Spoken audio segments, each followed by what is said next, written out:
Good morning. Today is Wednesday, November 6th. I'm Corva Coleman from NPR News, and here are today's top stories. Former President Donald Trump has won the 2024 election, and he will become the next president of the United States. A short time ago, the Associated Press called the swing state of Wisconsin for him. That pushed Trump to 277 Electoral College votes. 270 votes are needed to clinch victory. Vice President Kamala Harris has 224 votes.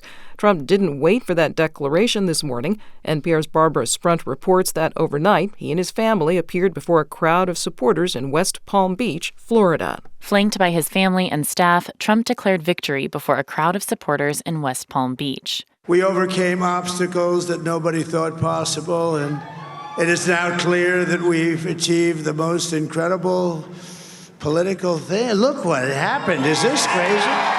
Trump didn't mention Vice President Kamala Harris by name and said he wants to help the country heal. During his campaign, Trump focused on voters' concerns about the economy and illegal immigration. He also said he would seek retribution against his political opponents during a campaign fueled by anger and grievance. Trump survived an assassination attempt at a rally in Pennsylvania in July. After the Secret Service pulled him to the ground, Trump got up and raised his fist, an image that became a rallying cry for the remainder of his campaign. Barbara Sprunt, NPR News, Washington. Republicans have flipped control of the U.S. Senate. They've won at least 2 seats from the Democrats, one in West Virginia and another in Ohio, giving them 51 Senate seats. There are other Senate races yet to be called.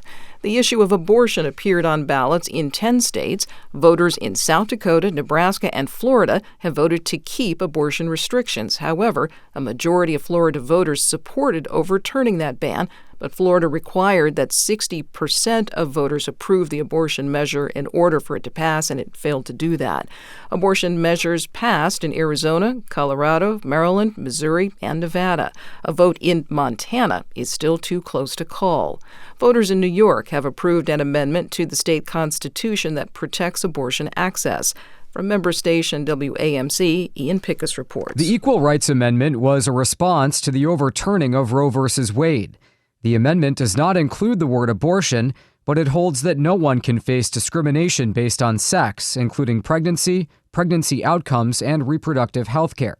Shelley Hegan is president and CEO of Upper Hudson Planned Parenthood. I just am really elated that we passed this. I think it makes New York the leader in protection of people's basic rights. Republicans campaigned against the measure, claiming it would enshrine rights for transgender women to compete in women's sports and for minors to receive gender-affirming care without parental consent. Ian Pickus reporting.